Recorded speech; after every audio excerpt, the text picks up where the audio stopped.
नमस्कार, मैं हूं नवजोत रंधावा। 7 बजे 7 सवाल में आपका स्वागत है। पश्चिम बंगाल में बीजेपी और तृणमूल कांग्रेस के बीच सियासी लड़ाई के बारे में सभी लोग वाकिफ हैं, लेकिन बंगाल का यह सियासी झगड़ा दिल्ली तक आ पहुंचा है। और यहां पिछले 24 घंटे में दिल्ली में ऐसी 2 जगहों पर नेताओं ने प्रदर्शन किया है जहां आमतौर पर नेता प्रदर्शन नहीं करते हैं। ऐसे में हमारे आज के 7 सवाल इसी मुद्दे से जुड़े होंगे और हमारा आज का सबसे पहला सवाल है, पश्चिम बंगाल की लड़ाई दिल्ली तक कैसे आई? केंद्रीय एजेंसियों के चीफ को हटाने की मांग को लेकर पहले तो कल टीएमसी के नेताओं ने चुनाव आयोग के दफ्तर के बाहर प्रदर्शन किया और आज उनका प्रदर्शन पुलिस थाने के परिसर में हुआ।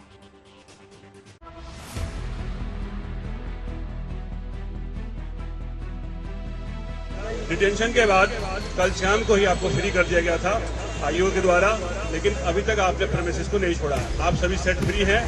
आपसे फिर से कहा जा रहा है कि आप थाना प्रेमिसेस को छोड़ दें। पश्चिम बंगाल की सियासी लड़ाई दिल्ली पहुंच गई है। तृणमूल कांग्रेस के नेताओं ने दिल्ली में मोर्चा खोल रखा है। ये 2 तस्वीरें 2 दिनों की 2 अलग अलग जगहों की हैं।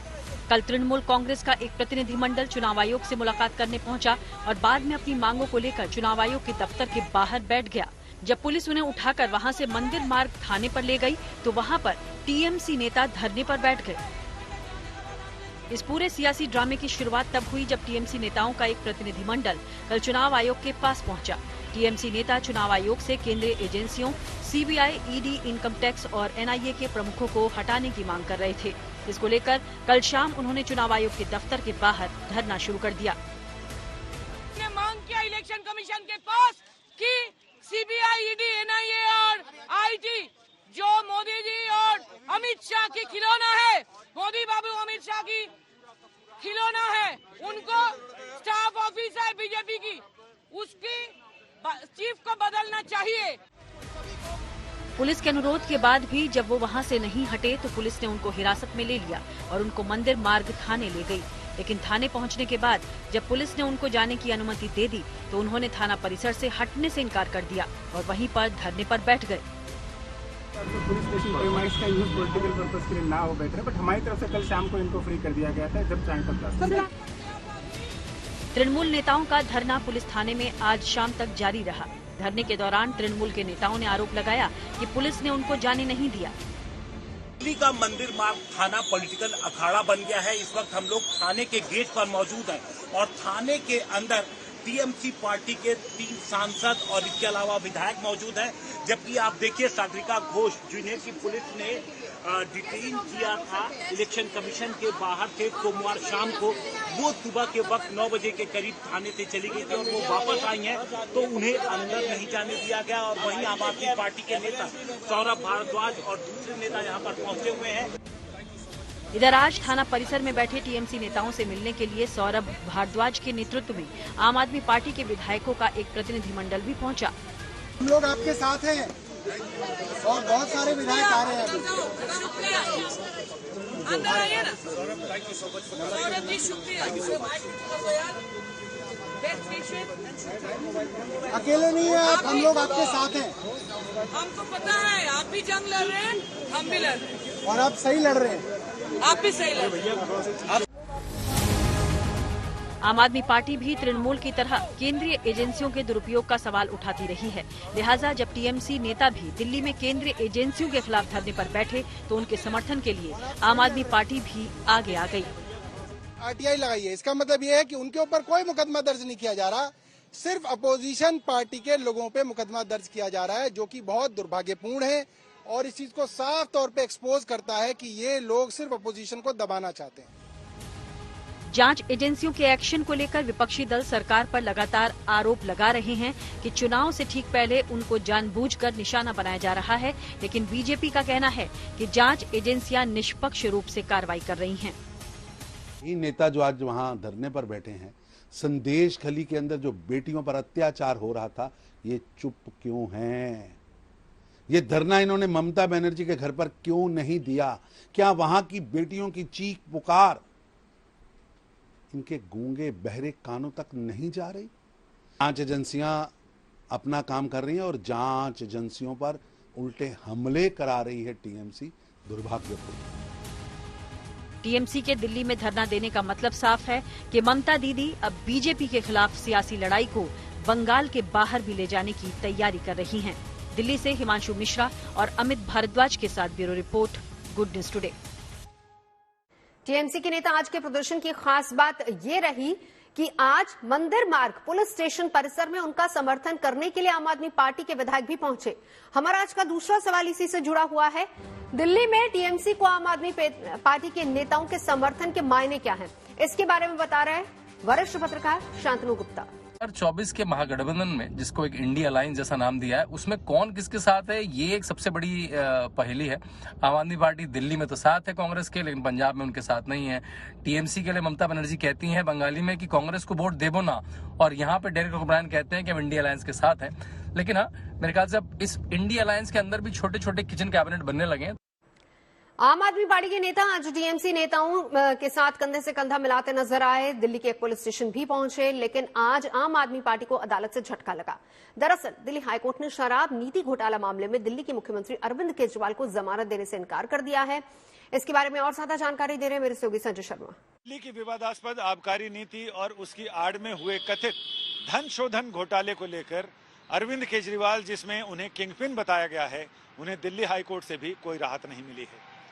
अब अरविंद केजरीवाल के पास दिल्ली हाईकोर्ट के इस फैसले को चुनौती देने के लिए सुप्रीम कोर्ट जाने का एकमात्र विकल्प रह गया है। अब अरविंद केजरीवाल को एक हफ्ते के दौरान उसी सुप्रीम कोर्ट में उसी याचिका के साथ जाना पड़ेगा जिसे 3 अप्रैल को उन्होंने वापस ले लिया था, ये कहते हुए कि उन्हें जो कहना है वो निचली अदालत में ही कहेंगे। सुप्रीम कोर्ट से भी अगर राहत नहीं मिलती है तो वहीं उन्हें रिव्यू पिटीशन लगानी पड़ेगी और फिर क्यूरेटिव पिटीशन लगानी पड़ेगी। उनके वो कानूनी विकल्प हैं जो उनका वो इस्तेमाल कर सकते हैं। अरविंद केजरीवाल के पास अब सुप्रीम कोर्ट जाने के अलावा कोई विकल्प नहीं है। उन्हें सुप्रीम कोर्ट में इन्हीं वकीलों के साथ इन्हीं दलीलों का सहारा लेना पड़ेगा और ये देखना दिलचस्प होगा कि सुप्रीम कोर्ट का इस मामले में रुख क्या रहता है। क्या निचली अदालत से लेकर हाईकोर्ट और हाईकोर्ट से सुप्रीम कोर्ट अदालतों का कानून की रोशनी में रवैया वही रहता है, या फिर उसमें कुछ बदलाव आकर अरविंद केजरीवाल को राहत मिलती है, जिसकी उम्मीद कम है, आशंकाएं ज्यादा। पश्चिम बंगाल में इस साल 2 बार केंद्रीय जांच एजेंसियों को निशाना बनाया जा चुका है। सबसे पहले 5 जनवरी को संदेशखाली में ईडी की टीम पर हमला किया गया और उसके ठीक 3 दिन बाद एनआईए की टीम पर हमला हो जाता है। इन हमलों के बाद बंगाल में टीएमसी और बीजेपी आमने सामने आ गई। ऐसे में हमारा आज का तीसरा सवाल इसी से जुड़ा हुआ है। बंगाल में केंद्रीय जांच एजेंसियां क्यों बन गई हैं मुद्दा। इसके हमले के बाद टीएमसी ने एनआईए पर ही लोगों को भड़काने का आरोप मढ़ दिया और उधर बीजेपी का कहना है कि जांच एजेंसियों पर हमला बंगाल की गिरती कानून व्यवस्था को दिखाता है।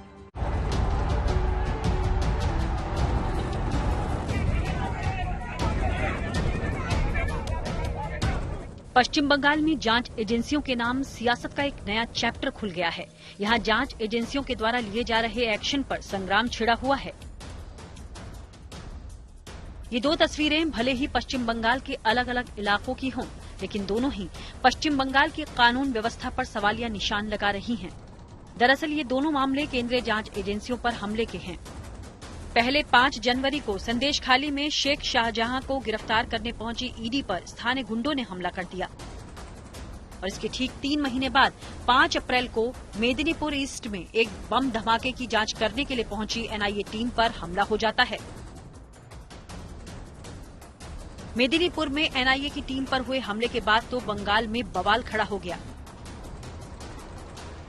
दरअसल ये मामला ईस्ट मिदनापुर के भूपति नगर में हुए 2022 के एक ब्लास्ट के सिलसिले में हुआ है और जिसकी तफ्तीश फिलहाल एनआईए कर रही है। और इस सिलसिले में वहां पर आरोपी 2 तृणमूल कांग्रेस नेता उनको धर दबोचने के लिए एनआईए की टीम पहुंचे हुए थे और उस वक्त तीनों जो टीम वहां पर पहुंचे हुए थे, 3 टीमों में 2 टीम इलाके में पहुंचा हुआ था और एक टीम लोकल थाने पर पहुंचकर पुलिस की साथ एक टोली लेकर वहां पर रवाना हो रहा था।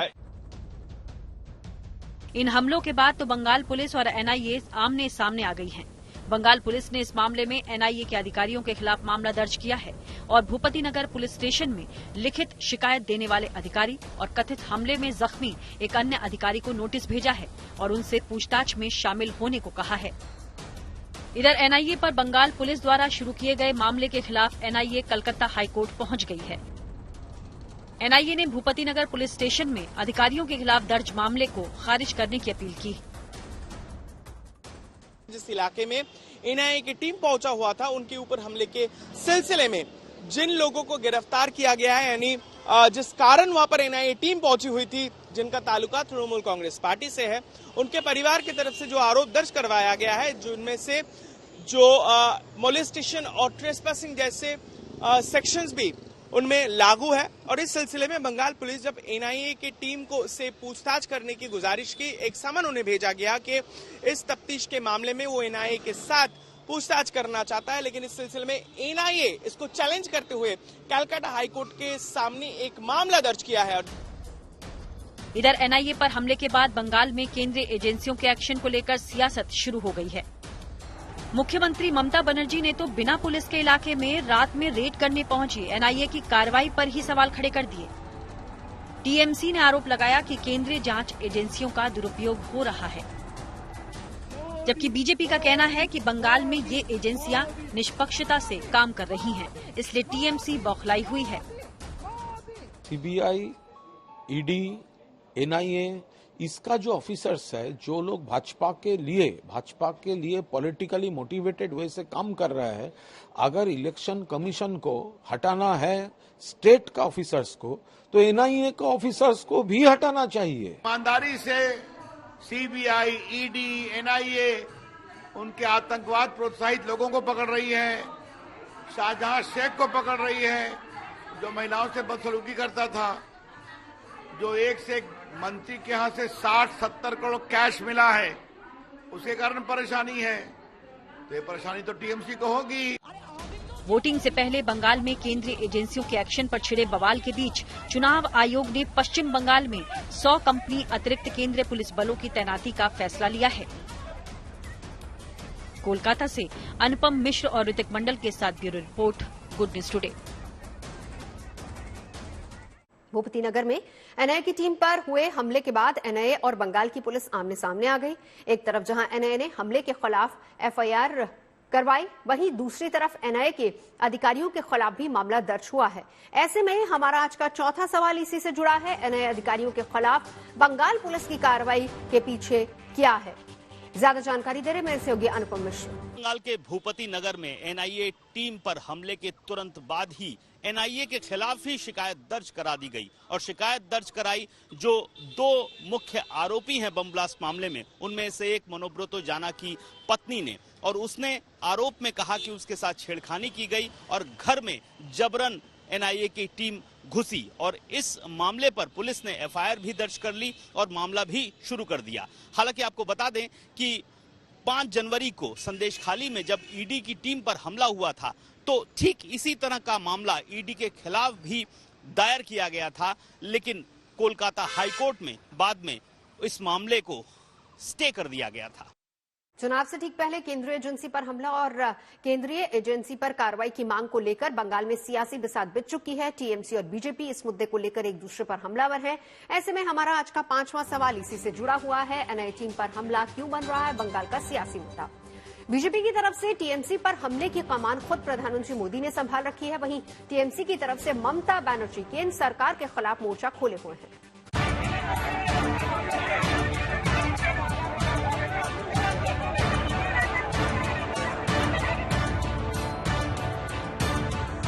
शुक्रवार 5 अप्रैल की रात को पश्चिम बंगाल के मिदनापुर ईस्ट में एनआईए की टीम बम ब्लास्ट के अपराधियों को गिरफ्तार करने पहुंची, तो उल्टा हमला एनआईए पर ही हो गया।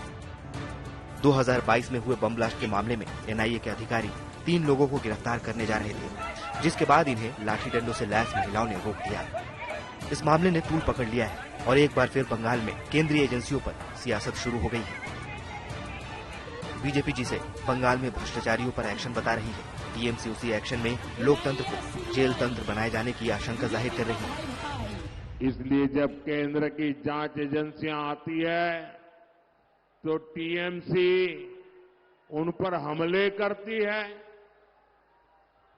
औरों से करवाती है। टीएमसी कानून और संविधान को कुचलने वाली पार्टी है। चुन चुन के अरेस्ट करेगा, सबको जेल में भेजेगा। अरे अभी तो जेल हो गया, अभी तो हिंदुस्तान को जेल बना दिया, लोकतंत्र को अब जेल बना दिया, गणतंत्र को अब जेल बना दिया। हर जगह में जेल तो पहले ही बना दिया। आपका एक बंगाल में पहले चरण का चुनाव 19 अप्रैल को है, लेकिन बंगाल में जिस तरह से जांच एजेंसियों पर हमले हो रहे हैं उसको लेकर चुनाव आयोग सक्रिय हो चुका है और वो बंगाल में सुरक्षा के अभूतपूर्व इंतजाम करने जा रहा है। हमारा आज का छठा सवाल इसी से जुड़ा हुआ है कि बंगाल के हालात को देखते हुए चुनाव आयोग अब आगे क्या कदम उठाने वाला है। इसके बारे में बता रहे हैं मेरे सहयोगी अनुपम मिश्र। चुनाव आयोग ने पश्चिम बंगाल में 100 अतिरिक्त कंपनी सेंट्रल फोर्सेस तैनात करने का आदेश जारी कर दिया है और ये डेवलपमेंट तब आ रहा है जब कुछ दिनों पहले ही एनआईए की टीम पर हमला हुआ है। दरअसल अगर अब देखें तो पिछला जो रिकॉर्ड रहा है पश्चिम बंगाल का, यहाँ पर बहुत ज्यादा सेंट्रल फोर्सेस की तैनाती होती रही है चुनाव के दौरान और 2019 में भी लगभग 850 कंपनी सेंट्रल फोर्सेस की तैनाती हुई थी, जो 2021 तक आते आते बढ़ गई थी। चुनावों से पहले रामनवमी का त्योहार है और बंगाल में रामनवमी को लेकर हिंसा का पुराना इतिहास रहा है। ऐसे में अभी से रामनवमी और चुनावों को लेकर सियासत शुरू हो चुकी है। हमारा आज का 7वां और आखिरी सवाल है कि बंगाल में रामनवमी पर हो रही राजनीति का चुनावों पर क्या होगा असर। इसके बारे में बता रहे मेरे सहयोगी अनुपम मिश्र। बंगाल में रामनवमी के दौरान चुनाव और ऐसे में राजनीति न हो, ऐसा हो ही नहीं सकता है और रामनवमी 17 तारीख को होनी है, 19 तारीख को पहले चरण का चुनाव होना है, लेकिन उससे पहले ही ममता बनर्जी के एक बयान ने इस पूरे मसले को हवा दे दी है। ममता बनर्जी ने आशंका व्यक्त कर दी है कि इस बार रामनवमी पर दंगा हो सकता है। दरअसल अगर पिछला रिकॉर्ड हम देखें तो पिछले साल भी रामनवमी पर दंगा हुआ था हावड़ा और हुगली में और इससे पहले भी रामनवमी के दौरान पश्चिम बंगाल में कई बार दंगे हो चुके हैं। 7 बजे 7 सवाल में अभी के लिए बस इतना ही। देश और दुनिया की तमाम अच्छी खबरों के लिए आप देखते रहिए गुड न्यूज टुडे।